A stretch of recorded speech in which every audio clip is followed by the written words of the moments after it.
Всем привет! Вы на канале 88 клубков. Это канал по вязанию. Меня зовут Настя. В сегодняшнем видео я вяжу стильную и модную всесезонную сумку из трикотажной пряжи.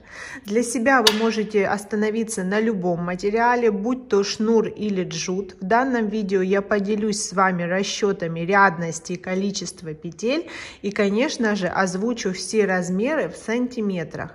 Я приготовила моток трикотажной пряжи. У меня пряжа фирмы Бисквит, цвет крем. Характеристики моей пряжи: в 100 метрах 330 грамм, нить 7 миллиметров плюс-минус 1. Также я приготовила клапан. Размеры клапана 15 сантиметров на 20. Клапан можно оборудовать замком или кнопкой на ваше усмотрение. И приготовила регулируемый ремень стропа. Все у меня сочетается по цвету. Также приготовила крючки 3 размеров. Номер 5 для пришивания клапана. Номер 6 и 5,5 для выполнения основного полотна изделия. Ножницы, маркеры, все необходимые материалы и фурнитуру вы можете приобрести в одном месте. Оставляю для вас ссылку под этим роликом и туда же прикрепляю свой промокод на скидку. Подписывайтесь на мой канал, ставьте лайки, приступим к работе. Моток пряжи я буду подматывать на опоре, для того, чтобы нить в полотно поступала ровно, не перекручена. Для вас оставляю ссылку на клубочницу из джута, с помощью которой можно очень легко установить клубок на опору и не подматывать в процессе вязания. Я начинаю с крючка 5,5 миллиметров, набрасываю нить на крючок, отрез нити перед работой, подхватываю рабочую нить и создаю первую петлю. Компактно подтягиваю ее на крючке. Далее создаю цепочку из 8 воздушных петель. Подача нити всегда одинакова, скруткой швом вверх, для того, чтобы в полотно нить ложилась ровно и красиво. Сейчас у меня 8 точек для провязывания. Провязывать я буду столбики в следующем ряду в заднюю перемычку, вводить крючок. Но так как первую перемычку мне нужно пропустить, у меня остается 7 точек для провязывания. Провязываю столбики без накида. Очень компактно оставляю петлю на крючке после провязывания столбиков. В последующем это будет кромочная коса, и мои точки для провязывания, чтобы по полотну не было отверстий, я не вытягиваю ее. Далее следующая точка. Столбик вытягиваю достаточно воздушно на уровень этой петли. А эту петлю прям фиксирую, не тяну больше, чем размер крючка. Так, до конца ряда вяжу столбики. В каждую точку для провязывания у меня получится 7 столбиков. 1, 2, 3, 4, 5, 6, 7. Здесь в самом начале вязания я распускаю узелок, для того, чтобы не было уплотнения. И подтягиваю нить. И в последнюю точку вяжу еще один 8 столбик, контролируя подачу нити. И петля подъема на следующий ряд. Переворачиваю вязание. В обратном направлении то же самое. Столбики без накида, один в одну точку. В конце ряда точно так же провязываю 2 столбика в одну точку. Таким образом, каждый следующий ряд будет увеличивать количество петель на 1 столбик. Стараюсь компактно вязать петлю кромочной косы и достаточно воздушно и легко провязывать высоту столбика. Здесь я подхожу уже к концу ряда. И в последнюю точку для провязывания я провязываю 2 столбика, делая добавление. первый и второй. Снова петля подъема, переворачиваю полотно. Так вяжу ряд за рядом необходимую глубину заготовки.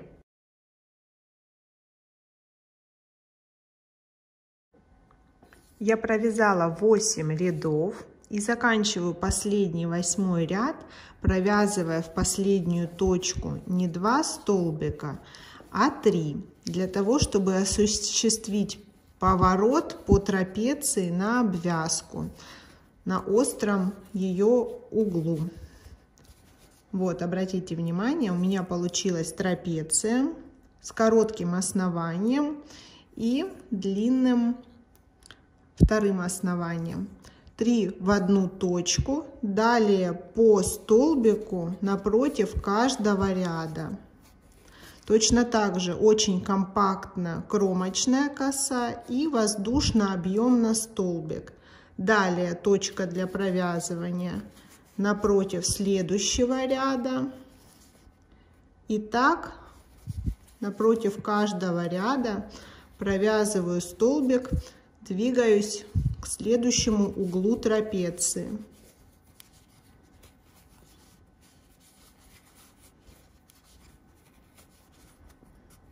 Не считая поворота, 1, 2, 3, 4, 5, 6 столбиков.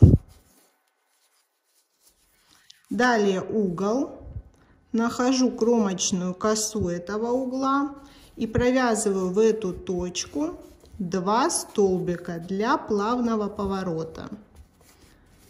Точно так же аналогично двигаюсь к следующему углу, где провязываю 2 столбика и заканчиваю обвязку в этой точке. Здесь край начала вязания ввязываю в полотно, двигаясь точно так же в противоположные точки относительно каждого ряда. 1 столбик напротив каждого ряда. Здесь в конце ряда в одну точку я провязываю 2 столбика. На противоположной стороне у меня 3 столбика, но третьим считается первый следующего ряда. Обвязку я завершаю. Отрезаю нить с небольшим запасом,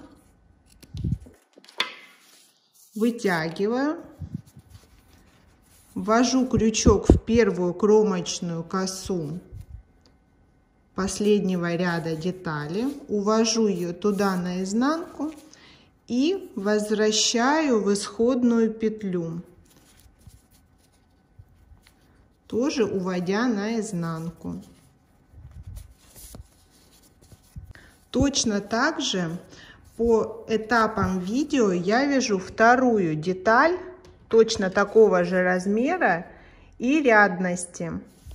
Сейчас размер заготовки у меня по короткому основанию 9 сантиметров, по длинному 16. Высота заготовки 10,5 сантиметров. Я хорошенько отпариваю детали, даю им остыть и высохнуть.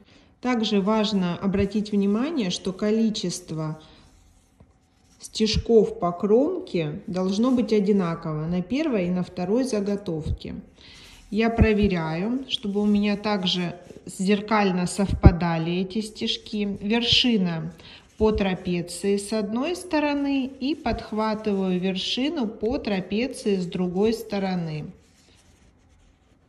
То же самое делаю на противоположной стороне. Вершина и вершина. Так вот, важно, чтобы количество петель по одной заготовке совпадало. По верху 1, 2, 3, 4, 5, 6, 7, 8, 9, 10, 11, 12, 13, 14. И также по боковым сторонам и короткому основанию у меня 24 петли с одной и с другой стороны. Я отделяю детали друг от друга, оставляя маркеры.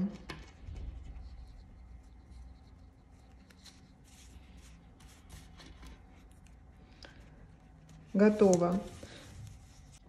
Сейчас заготовки расположены лицом вверх. Я приготовила крючок номер 6. Беру рабочую нить, удаляю первый маркер, вставляю крючок, подхватывая рабочую нить, вывожу на лицевую часть и фиксирую первый стежок.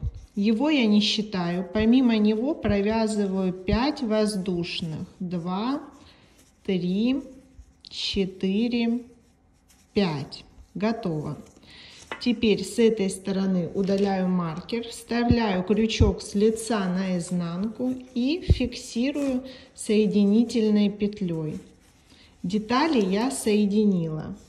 Далее переворачиваю вязание, делаю петлю подъема на следующий ряд. У меня сейчас изнанка смотрит вверх. Вязать я буду в задние перемычки. Вставляю крючок вот не той петли, которую я закрепилась в полотно, а следующей в заднюю перемычку и провязываю соединительный столбик. 1. Далее в заднюю перемычку слежу за подачей нити, провязываю столбик без накида. Еще 1. И 3. 3 столбика без накида и снова соединительная. Здесь уже я закрепляюсь в полотно, поэтому нахожу следующую точку по движению к короткому основанию трапеции. Вставляю крючок с лица на изнанку и делаю соединительную. Готово. Снова петля подъема на следующий ряд, переворачиваю вязание, вяжу в обратном направлении по аналогии. В заднюю полупетлю кромочной косы я не провязываю столбик в соединение к полотну первой заготовки, а в следующий. Соединительная, снова столбик без накида. В центральный столбик я делаю добавление, то есть провязываю 2 столбика в одну точку. Сейчас количество петель нечетное, и это место, куда я вяжу добавление, оно ровно по центру. Далее снова столбик без накида, соединительная, и закрепляюсь в следующую кромочную косу, вставляю крючок с лица на изнанку, рабочая нить уводится на изнанку, подхватываю и соединительная. Теперь у меня не 5 точек для провязывания, а 6. С этого момента вяжу все точно так же. Сначала петля подъема, далее в заднюю полупетлю соединительная. Каждый раз в начале и в конце ряда я вяжу соединительные. Остальные вяжу в заднюю полупетлю столбиками и в визуальном центре делаю добавление. Если в прошлом ряду это был центр, так как петель было 5, сейчас петель 6, я просто смотрю, нахожу визуальный центр и провязываю 2 столбика в одну точку, в эту петлю. Далее столбик без накида, соединительная, и закрепляюсь в полотно заготовки. Также соединительной, петля подъема. Так вяжу туда-обратно. Каждый следующий ряд увеличивает количество петель на одну петлю. Также на этом этапе можно подхватить край начала, окончания вязания заготовки и ввязать его в полотно для того, чтобы потом не прятать. У меня очередное начало ряда, соединительное. Подхватываю эту нить и ввязываю ее в полотно боковой части.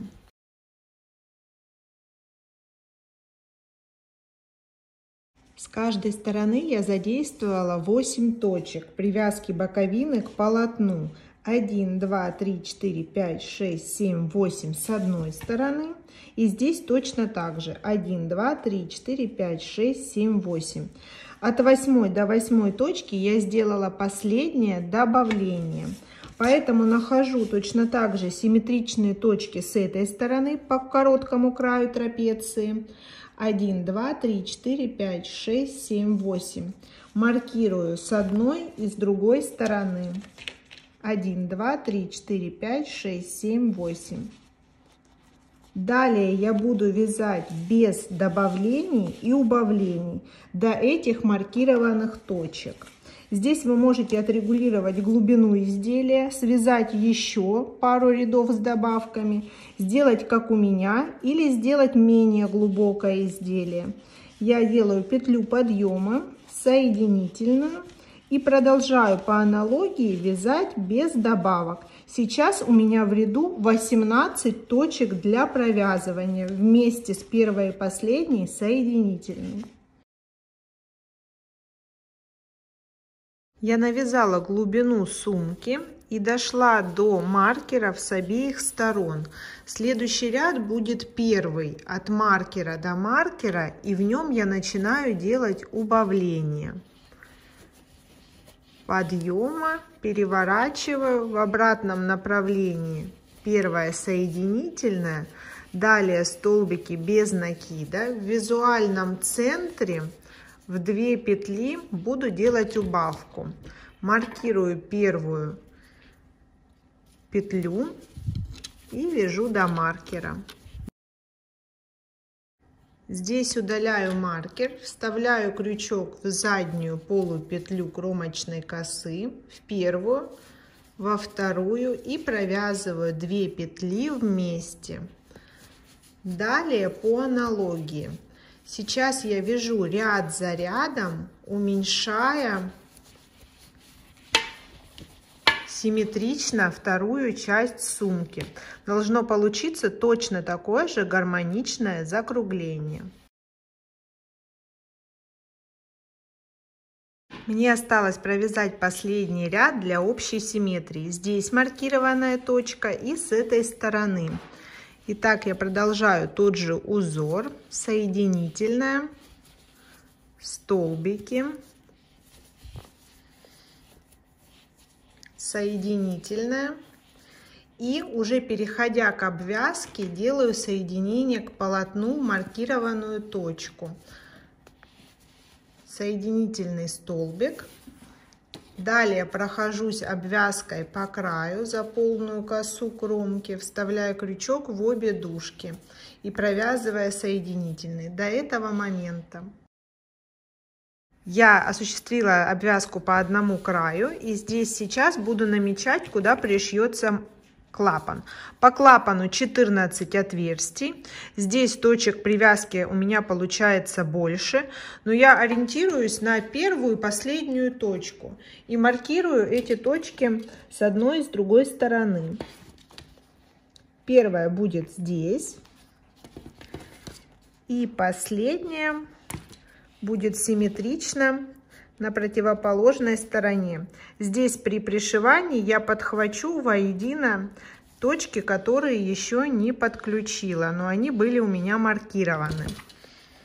Перехожу на крючок потоньше, вставляю маркированную точку крючок через точку клапана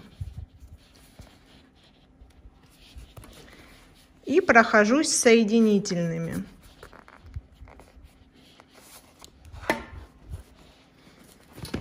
Первая точка, далее вторая. И так стежок за стежком. Слежу, чтобы клапан и полотно сумки не были стянутыми или наоборот не пошли волной. Проверяю, попадаю ли я в конечную точку на каждом этапе. Подхожу к окончанию привязки клапана, вставляю в намеченные точки и делаю последние соединительные стежки. Далее перехожу на полотно, и мне нужно подойти к той точке, где эта обвязка начиналась. Все, отрезаю с небольшим запасом. Вытягиваю нить. Продеваю в первую кромочную петлю обвязки. И возвращаю в исходную, на изнанку, где прячу кончики. Перехожу к установке замка.